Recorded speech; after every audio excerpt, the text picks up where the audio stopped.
Hello, hello. This is Paper Cuts Included coming to you live from the Ninja Turtle sleeping blanket, and that's how I know it's legit.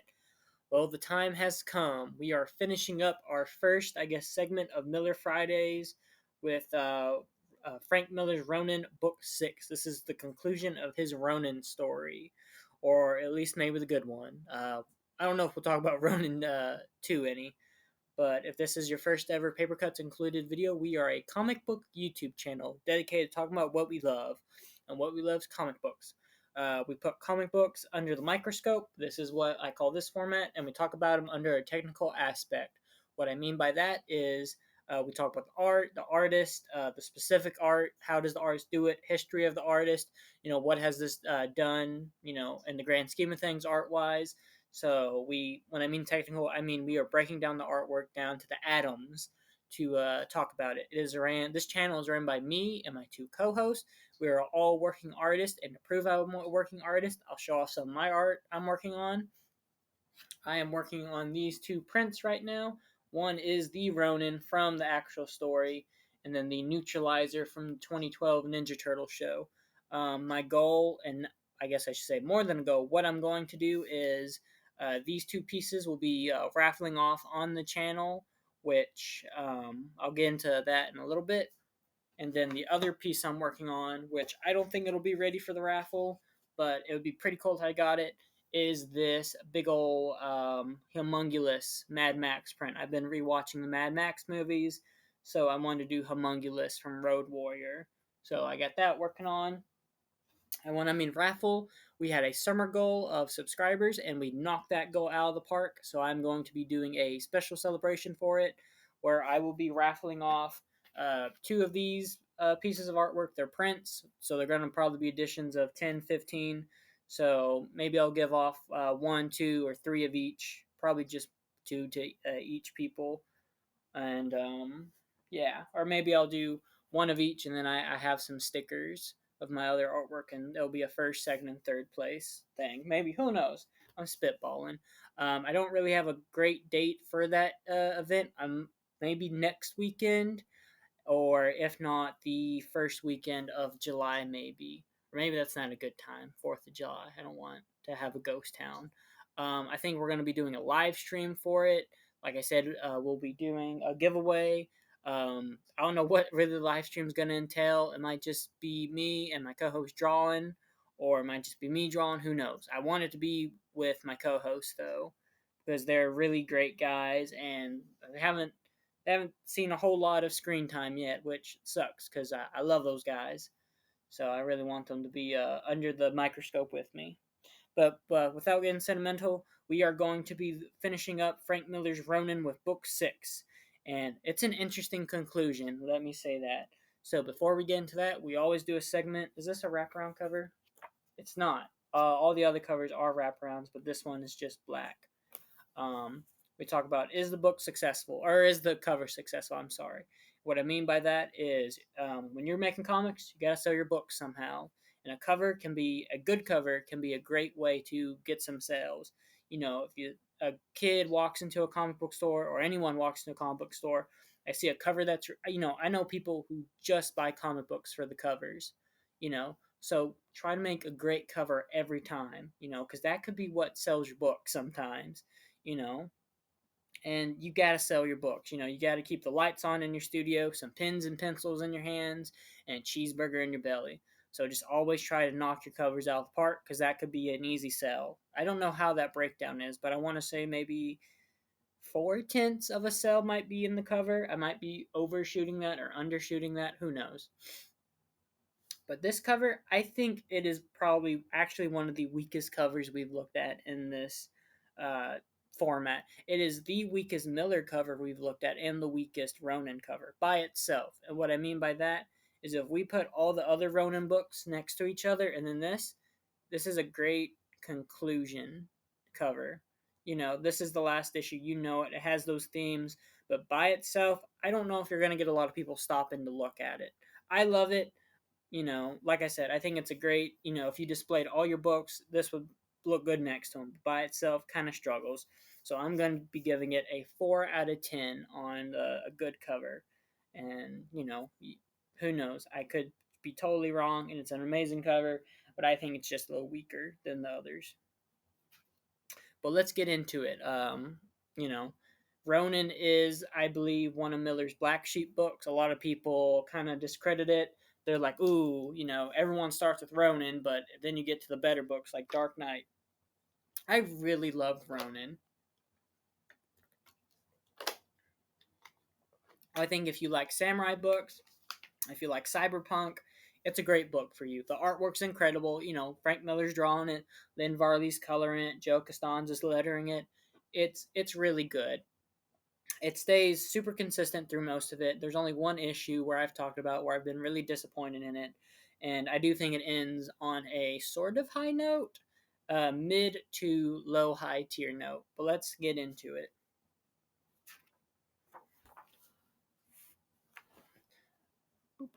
But no, so we're opening the panel. Where the story left off is the our heroes, which is the Ronin and Casey, are kind of on the ropes. They've the Ronins apparently been captured, and Casey's still under the rubble. And just great artwork out the gate. I love this panel of this is the Ronin's imprisonment, and I think it looks really good. Like he's in the stone. It reminds me. This might show my age, but I grew up with Avatar: The Last Airbender, and this is like the prison in Ba Sing Se. So I wonder if maybe they looked at this for inspiration. Probably not, but that'd be cool if they did. Let me know if anyone knows anything about that. But no, and after watching the Miller documentary, and just hearing how much he loves to just kind of zoom in on one panel, I can't not see it when he does it now. We have a close up of his eye, and then we just zoom in, and we see Casey at the center of his eye. You know, and then we get her with he draws the demons minions really good. I wish there was more of that in this book. That was one of my complaints with this series when I first read it. I only read the first issue. The first issue is amazing, especially if you want more of a samurai book. It's great. It could be a great one-off too at a certain point, but I wish at times there was more of that feudal Japan look. But hey, I still think it's a good book. But no, Casey kind of wakes up, slashes that demon's minion, and it looks just really well. I love the little demon's anatomy. I love all the motion in that panel. I love Miller's just used of having dynamic panel work. It just works really well. I've been studying this book a lot, putting it in my own comic making. That's one thing you should always do when you read a book. Take something from it. Take one thing, write it down after you read a book. What's one thing you got from it that you can learn? And with Ronin, for me, it's going to be the panel work, making those interesting panels work. And it's something I want to practice more of in my own art.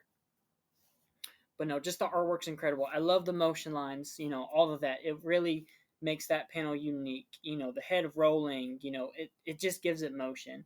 Like this book, it's probably not the book six doesn't have the best art, doesn't have the best story, but it doesn't disappoint.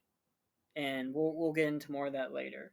She cuts the Ronin's head off, or not the Ronin's head off. She cuts the demon, and it turns out to be another robot.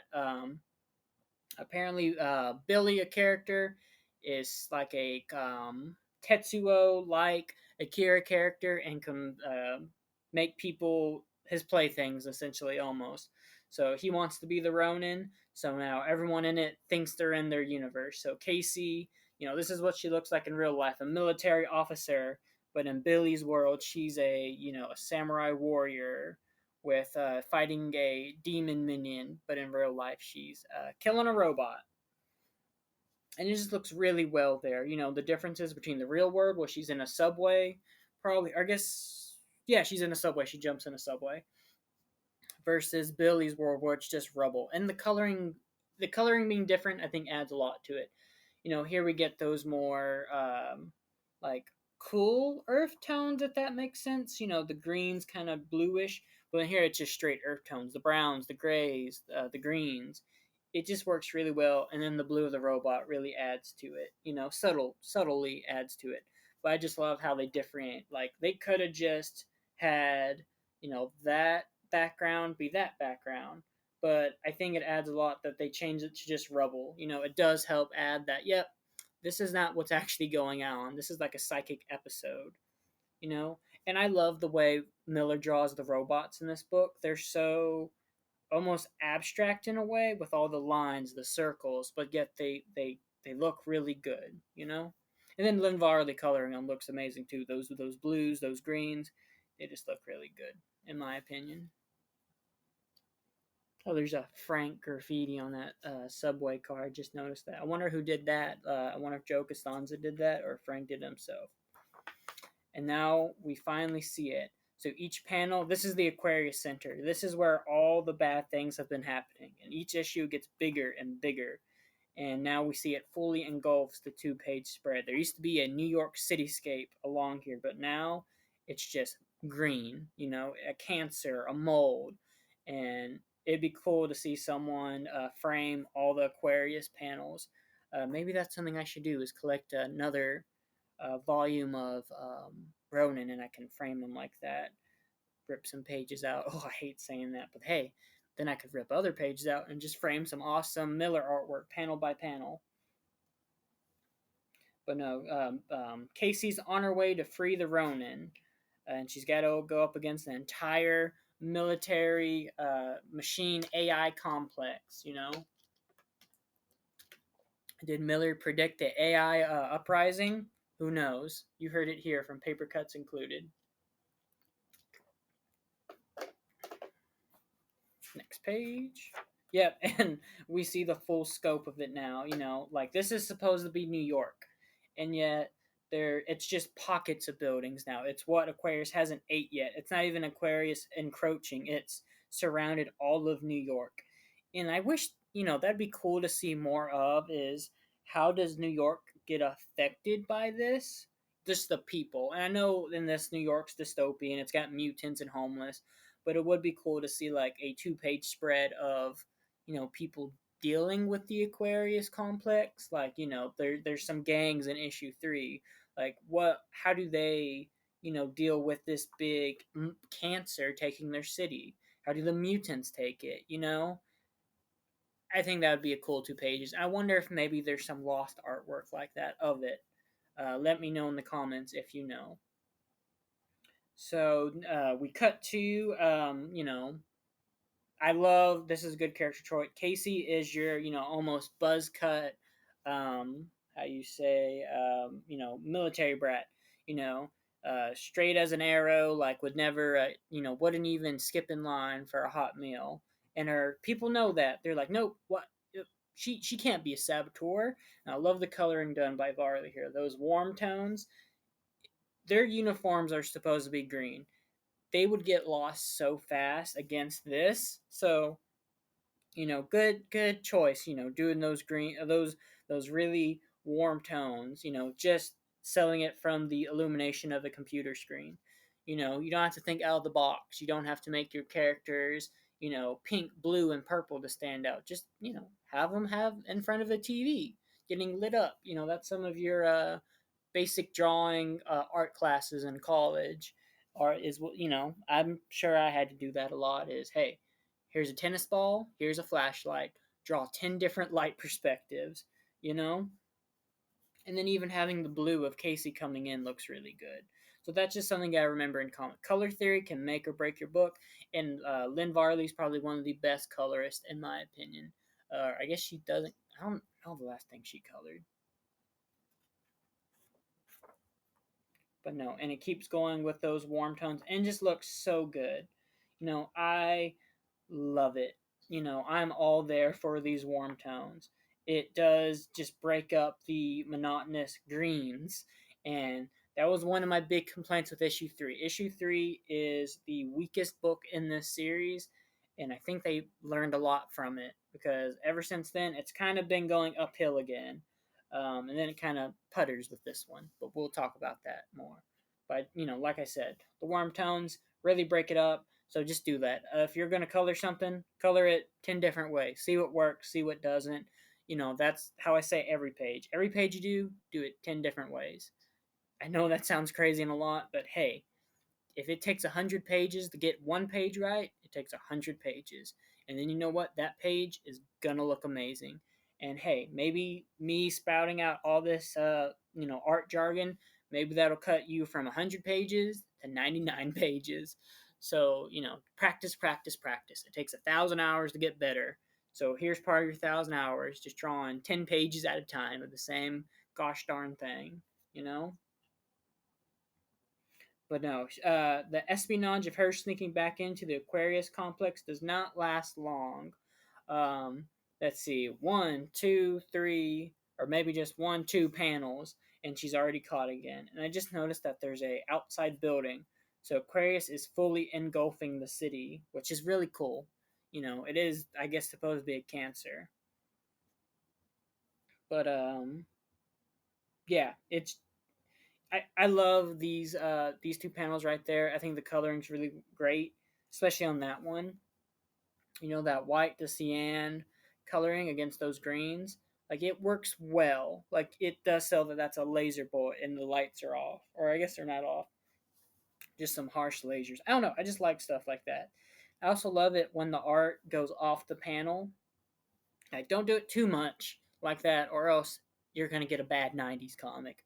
But doing it like that, I love it. That's something unique. That's something I'm gonna remember about the book, and that's something you should strive for as an artist. Is what can you do to make people remember your book? And this is gonna be a thing I remember. And again, just great robot um, designs. Like this is a book. This is a story in which the Aquarius Center can create robot soldiers on a whim, and I think Miller does a really good job of making different looking ones. This is to me like your heavy like guard dog model, and I think it really sells it. It doesn't have legs. It has little. Doesn't even have a neck, and it just looked cool in my opinion. I like that a lot about this book. Like I said, if you're into cyberpunk, I think you'll like Ronin. Especially if you like just Cyberpunk 2077, I think you'll like it.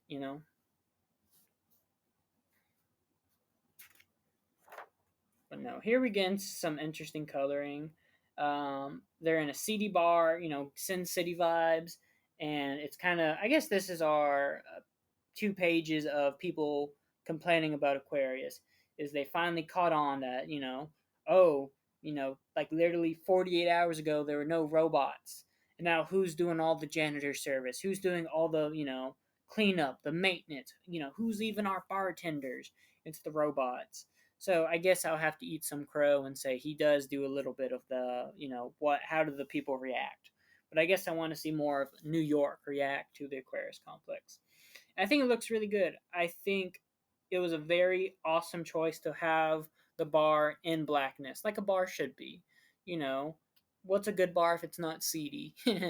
But I think if they did those greens, like right there, this would be a horrible 2 page spread. All these close ups, everyone would be getting lost. It would look boring. It'd get congested. But instead of doing all these black backgrounds, I think it makes it flow really well. And that might be, something Miller had to do is draw it one way with all those greens, or, Varley do it with all those greens, and then one where she does the blackout, And I think it just works so well with the just the dark backgrounds. It really does add also to the coloring of the people. Your focal point is going straight to the person. Where if I think it was those greens, like how there's that little green smoke like there. Imagine if it was on every panel as the background. I think the focal point. What I mean by focal point is where does your eye go first? Like if we're looking at that panel, my focal point's going to the eyes. If we're looking at this panel, probably that guy and then that guy. Everyone does it. It's part of human nature is the focal point. And doing that black background really helps, figure out what your focal point is. It keeps because your eyes are a tool. They look, they study things without you even realizing. So having these black backgrounds really helps the eye out realize, oh, yep, need to look at that, and then you actually read it. It's like a primal instinct. I can't describe it, nor could my professors at college. But no, I do love these 2 pages. I think it looks really well. Probably the most subtle coloring too is, not overdoing those greens.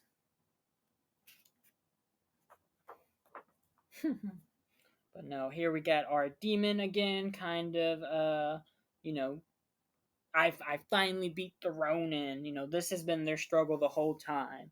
Is the demon wants to kill the Ronin wants to kill the demon to avenge his master. And I love it.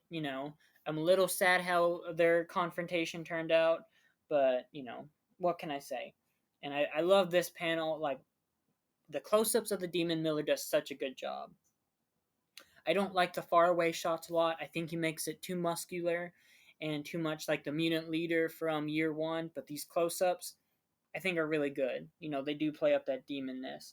All the curves of his face. Those almost intricate, but could definitely kill you fingers. Even the close up of the black teeth, it really sells it.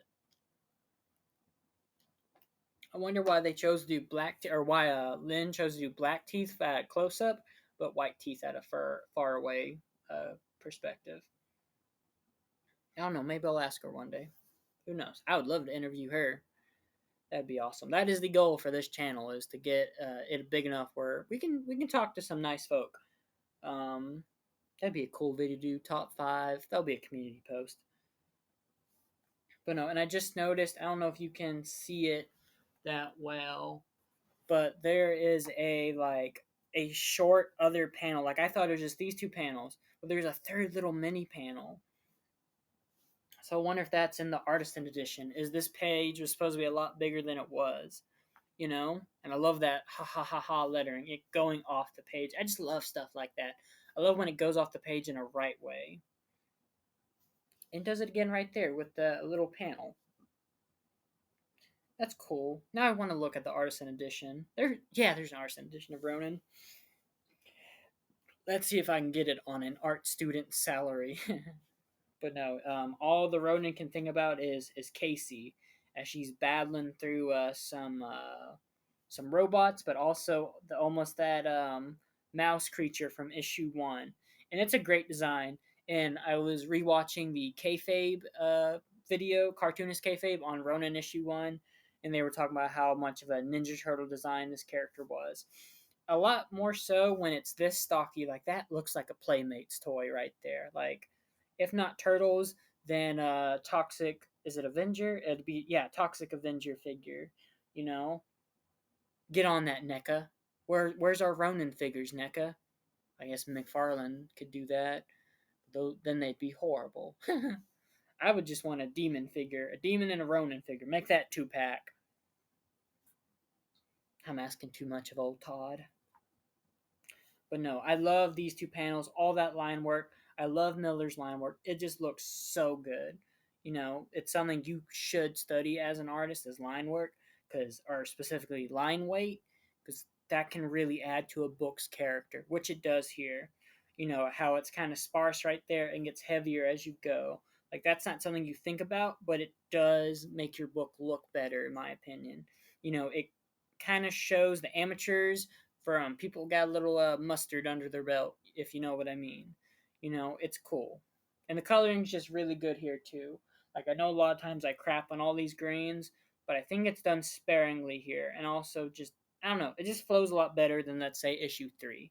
I'm going to go down and say issue 3 is the worst book in Ronin. It's not horrible. It just has a lot of problems. It's the stepchild.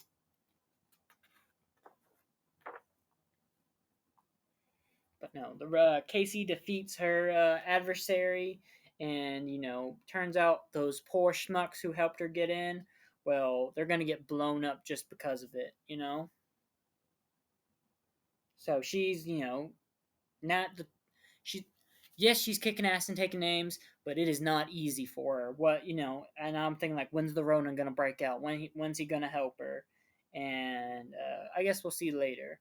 But he helps her in his own little ways. He causes a blackout happen. Frank Miller had to be looking at Akira for this book.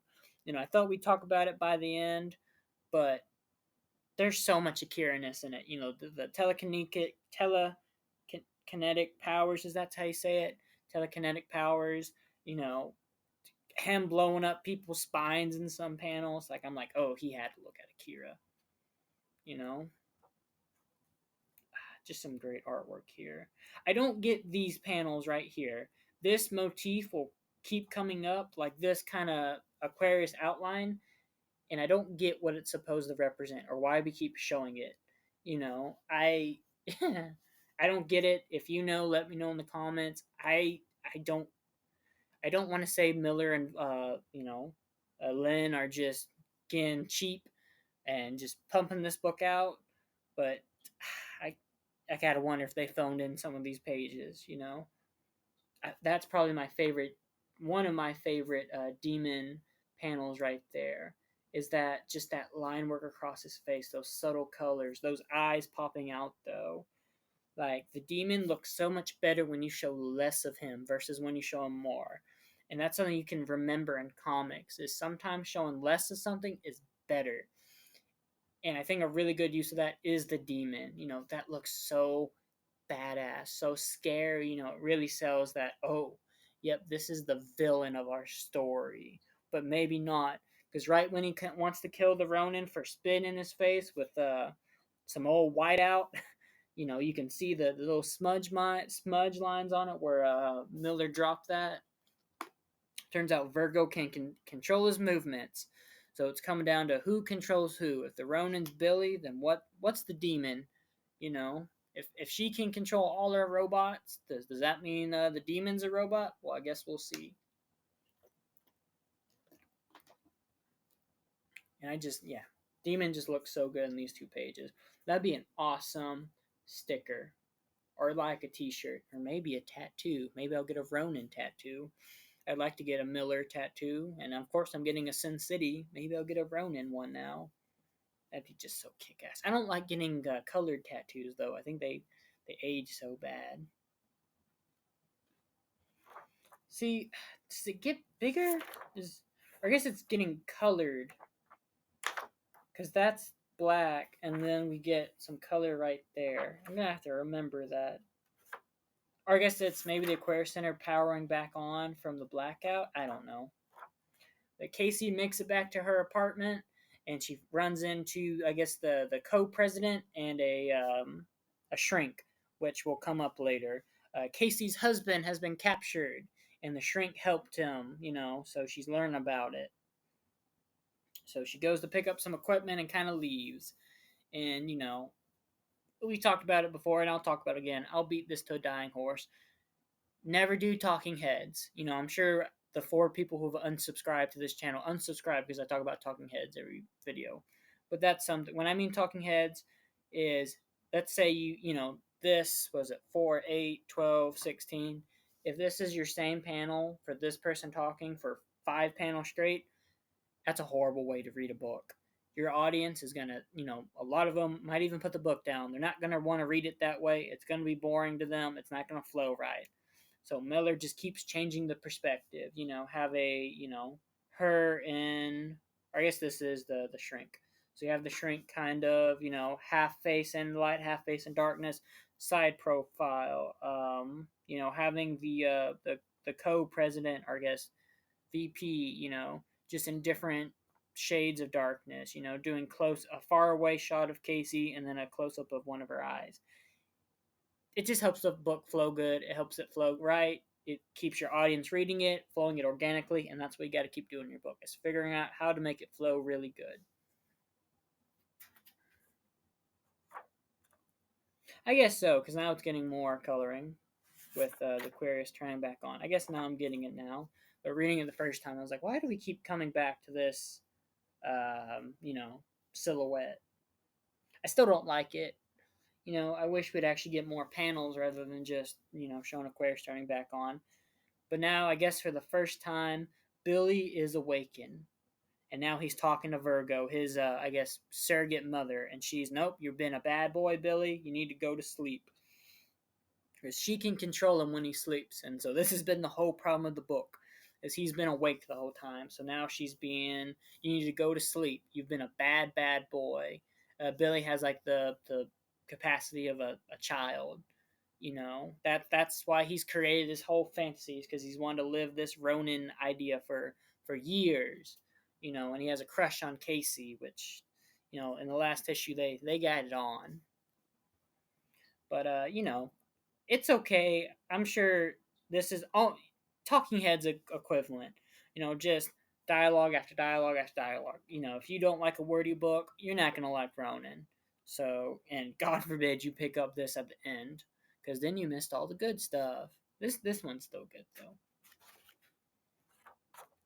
But no, Casey finally finds her husband, and he looks horrible. He looks like a bag of bones, and I'm all there for it. Don't He's been through hell in these 6 issues, and you gotta sell it, and just all the lines, all the different shades on him. It really adds to the yep. He's gone through the ringer. Casey still looks beautiful, but yet he looks like he's aged from age like in his early 30s to 60.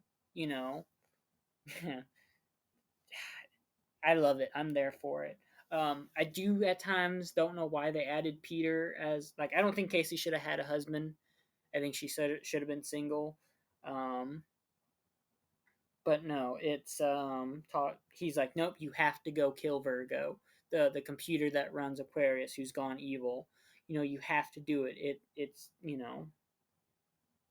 have to. And then he talks about yeah, Casey, none of this is happening. There is no Ronan. It's just Billy. You have to wake him up, fully wake him up. It's all been a lie, and it's just done so well. I love all the different perspectives they do of Peter.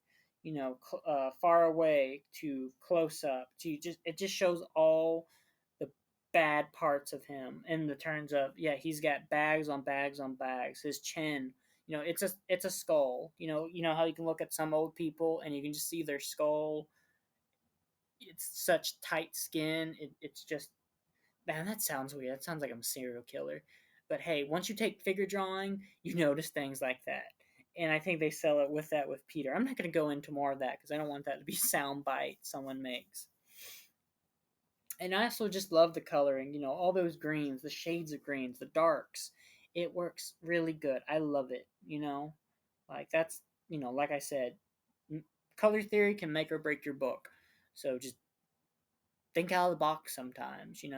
I wouldn't think to add all these different greens on top of them. I'd probably just make them one shade. But now I'm definitely going to remember to do those different tones on top of each other. Another thing I'm going to remember from this book, like I said, find something you can remember. What's something you're going to take away from it. I also love the yellows in Casey's hair. I didn't think of doing hair like that, but now I have to try it. But no, Peter's last he protects his wife one for I guess the first time ever. She's this military badass. He's a scientist. There's not a whole I don't their love story is pretty horrible, but I guess he protects her at least once or warns her.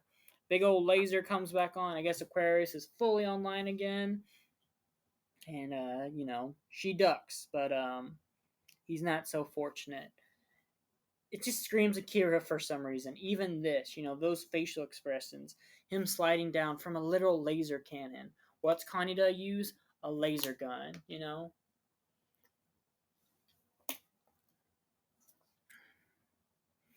But it just works really well. Just showing that sliding effect, close up, and we're just panning out, and he's sliding down. I love it. I'm there for it. Poor Peter. Like I said, I don't think he should have been her husband because there's not a whole lot to it. I don't think. Let me rephrase that. There's not a single person who's like, Casey and Peter were the best couple ever. I don't think it would have changed a whole lot if they were just friends with benefits in a way, or didn't just cut that out. Cut the one sex scene they have out, and just have them be. He's the head scientist, she's the head security, and she needs his help, and that's why she comes to save him. But no, I guess we can't all get what we want. No, but there's the end of Peter with some great coloring by Lynn again. Just those greens, those blacks. It just works really well to sell that he's been through it. He's a shell of a man. Even having barely any hair on his skull. It just works. I love it. And those thick inks too. Like I know exactly what they used for that. That's almost like that's like an ink marker or paint marker doing that gray on top of that black. It just works. Or maybe that gray and then they did the black around it. I've done that a couple times. But no, we get more Billy and Virgo arguing.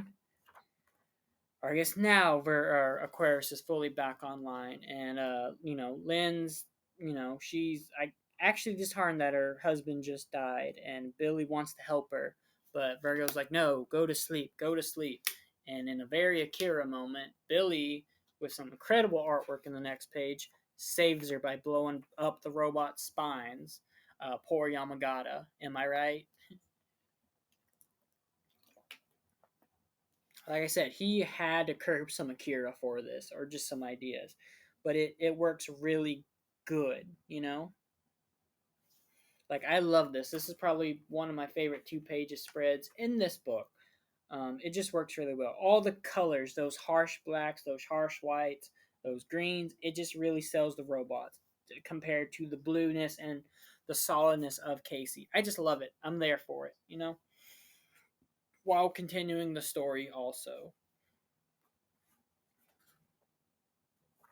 There's your thinker pose right there. Like, you can't tell me that's not Miller drawing the thinker. You know. Also, that's a famous pose too that I can't remember. Who knows? But no, good coloring on this page. Almost like I could see Mignola looking at this panel right there. Something about that just screams Mignola-ness to me in a way. This book came out in 84, 83. I'm about to sneeze. Came out in 84. So yeah, Mignola's working about then, doing some Marvel stuff. He hadn't been doing his Hellboy style yet, some proto Hellboy. So maybe he did look at this book and was like, ah. But no, Casey's making her way down using some antique guns, and we finally realize why she's using antique guns in a laser gun world. It's because they beat the crap out of robots. And I just think that's cool that we have a character using old world technology against robots. Great coloring right there with the hot tones with of course it's blowing up. It just works really well right there. You know, I wish they do it right there too, but I guess maybe hotter tones would lose that figure. Great leg right there. Like you can tell Miller knows his anatomy. You know, that must be hard to draw. That pose right there.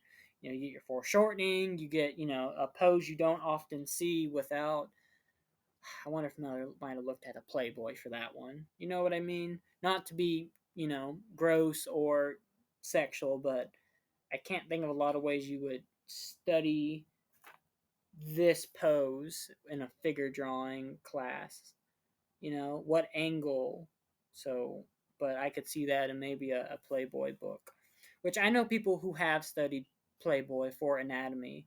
Um, I've never, and I probably won't ever, but there's also famous artists who copy everything from Playboys. And a really cool moment, one of her adversaries is Robot Peter. Virgo has, I guess, just taking over his corpse and brought him back to life, and even covered up his little scientist pecker. And I just love that. I think it's a really cool storytelling element. Uh, this is just a great book, with great ideas, Ronins, demons, and now a undead computer man with some great tones by Lynn, and they do it really well. Like you see here, it's human skin tone, whereas now it's revealed that he's a abomination. He's got those green Aquarius tones. I think it just looks really good. You know, like think about stuff. It would, it sells that he's a computer having those tones now, whereas this sells his human side. You know what I mean? I just like that. What a good door too. I wonder if you got that from episode one, or not episode one. Gosh, fake fan. Episode 4 of Star Wars. You know, the Tantive 5 hallway. That'd be cool to see if he did. I wonder if Frank Miller likes Star Wars. I don't know if he did or not. I like Star Wars. I love Star Wars. But no, she guns him down, so it's almost the second time she's killed him. With I love this blam, all the ink on it. I love it when an artist throws ink on a page, and so favorite typography in this book right there is that blam. I love it. I think it looks amazing. I just do. And she's going down to the core, so we're getting, into the final, I guess, fourth of the book. Not a whole lot here. The demon in his human form because he's a shapeshifter. With probably the most boring part is the VP evacuates everyone, and that's it. A storyline that we didn't really need is getting concluded. Is what happens to the Aquarius people, specifically this schmuck. You know.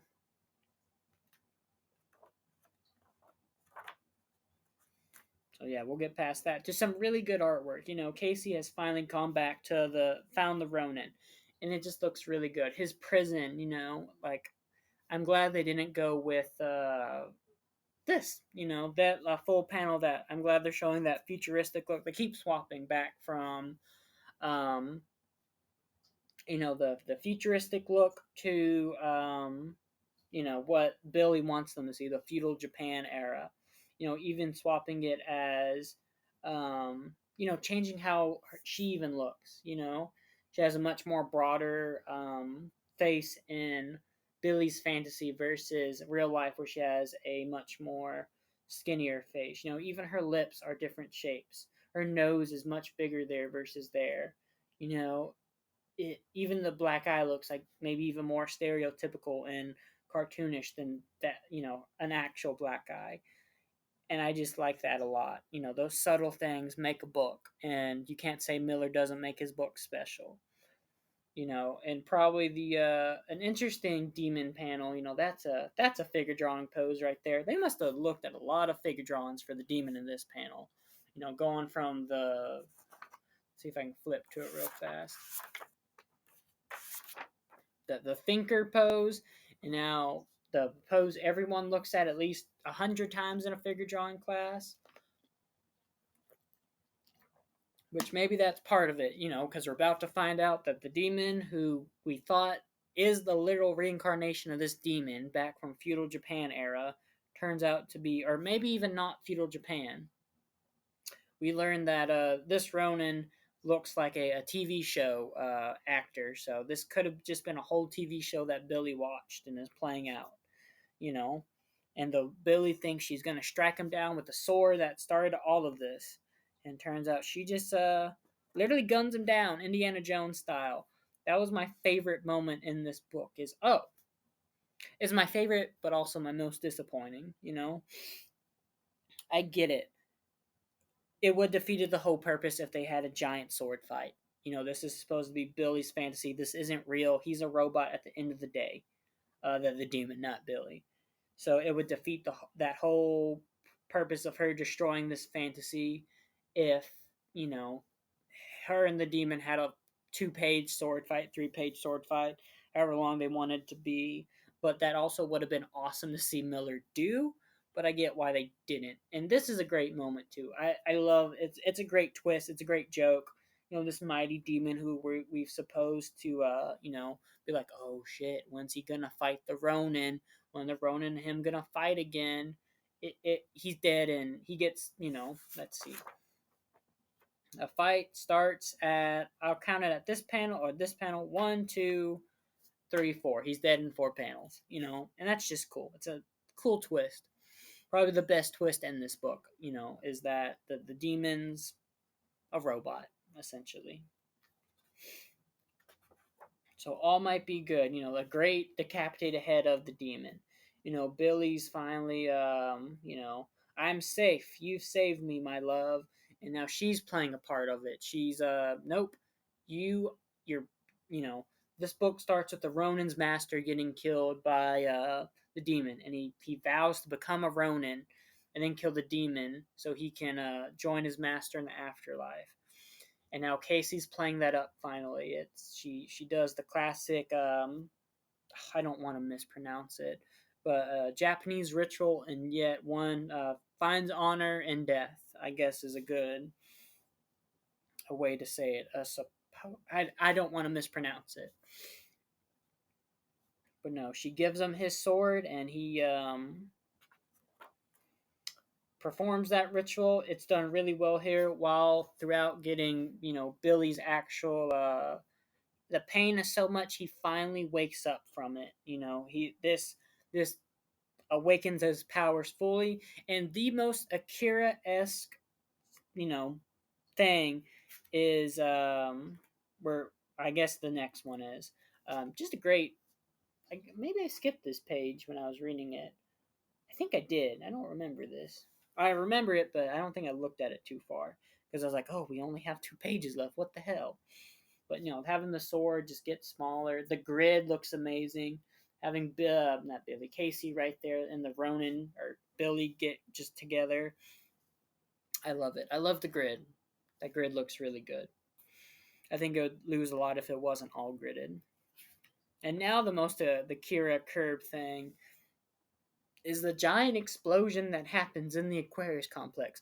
This is your Kira right there, your Kira explosion. You can't tell me it's not. I don't believe Miller if he says it's not. Oh no, my thing.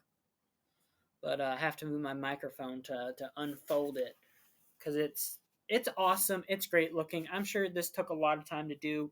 Probably one of Lynn's best colorings too. Just the different the great blues right there and the great greens and purples. It just works really well. This would be one of the things I framed if I had to frame something from this book. You know, it's just amazing. And then it ends with another 4 page, or I guess this one's only 3, of well, I guess Billy's a different person now. He's the Ronin. He's Billy was actually a was it quad amputee, however that phrase is, but now he's just the Ronin. He's normal, and I guess we assume that him and Casey live a happy life now that her husband's dead. She can move on to greener pastures for her, and so can Billy. And that's the end of Ronin. Um, I love this page right there. I think the coloring's really great there too, and the figures. But no, that's the end of Ronin. I think it ends on a pretty good note. I think it does wrap up all the loose ends. It's a good ending, but I guess I wanted more. I guess I'm just disappointed we didn't get that big demon fight, and I've talked about why it would defeat the purpose of them having a big demon fight. But no, I think it's good. I think Ronin overall was a great story. I think if you love, like I said, cyberpunk, you'll like it. If you like samurai books, you'll like it. If you just like vintage comics, because it is a vintage comic, it's from '84, you'll like it. If you want to get into Frank Miller, Ronin's a good introduction, without looking into his Dark Knight or his Sin City stuff. Go by all means look at Ronin. I came into Ronin remembering I loved the first issue, but hated the second one when I read it for the first time in sophomore year, or I guess junior year of high school, because I was like, wait, this was a samurai book and now it's not. I wanted a samurai book. That's when I was reading Lone Wolf and Cub, so I didn't just want cyberpunk because I was into cyberpunk, but I was more into samurai. But now I'm more into cyberpunk, so I'm glad they can mesh together. And it's just a good book. It's a great story. I think everyone should read it. It's in the top 100 books everyone should read. It's only 6 issues. It's a quick read, but great artwork, great coloring. It's a solid book in my opinion. I know a lot of people kind of don't give it credit or discredit it, but give it a reread if you discredit it. I think you'll, actually dig it a little bit more than your first read, or just look at it for the artwork because it's got great artwork. But no, that is our first, big multi-video, I guess, dissection of a book. This is a 6-week project because we did one issue every Friday. We call it Miller Friday, where we look at a Frank Miller book every Friday, and this is what we started it with. And wow, I can't believe it's been 6 weeks. It's been crazy. In those 6 weeks, we set and completed a summer goal of 40 subscribers. We're at 44 now. That's awesome. Thanks everyone who's been part of it. And yeah, if you've made it to the end of this video, thank you. That helps us a lot. It keeps the algorithm pumping. It keeps, these videos going out to people who want to see them. If you found something you liked, comment down below. If I missed something, comment down below. I love talking to you guys in the comments. I respond to every comment I get. Probably within the hour I get it, because I'm an art student on summer, so I got a lot of free time right now. But no, it's been cool. If you found something you liked, and like, comment, subscribe, and hit that bell to let you know when the hottest comic book videos from this channel come out. We got some pretty big weeks coming up. Like I said, we're gonna be doing that for that summer goal celebration. We're gonna be looking at, I guess, a new Miller book next Friday. Some interesting pickup videos. Some all read books. Just some cool stuff. If you want to see more of my artwork or my co-host, our links will be in the description. We have some playlists made on the channel. I just made a Ronin video playlist, so if this is your first Ronin video, check out the playlist and I guess see what you missed. But yep, it's been fun looking at Ronin. I'm gonna miss it. Maybe we'll look at Ronin 2. If this video hits 30 views, we'll look at Ronin 2. I know it's gonna be horrible, but hey, if we make 30 views in say 2 weeks, we'll look at it for sure. I'll go out and buy it. I only owned one issue, and it was like $8. But no, 30 views in 2 weeks, we'll look at it. So if you want me to talk about Ronin 2, share this video like crazy. But I guess I'll send you on some marching orders, and I'm out of here. Make more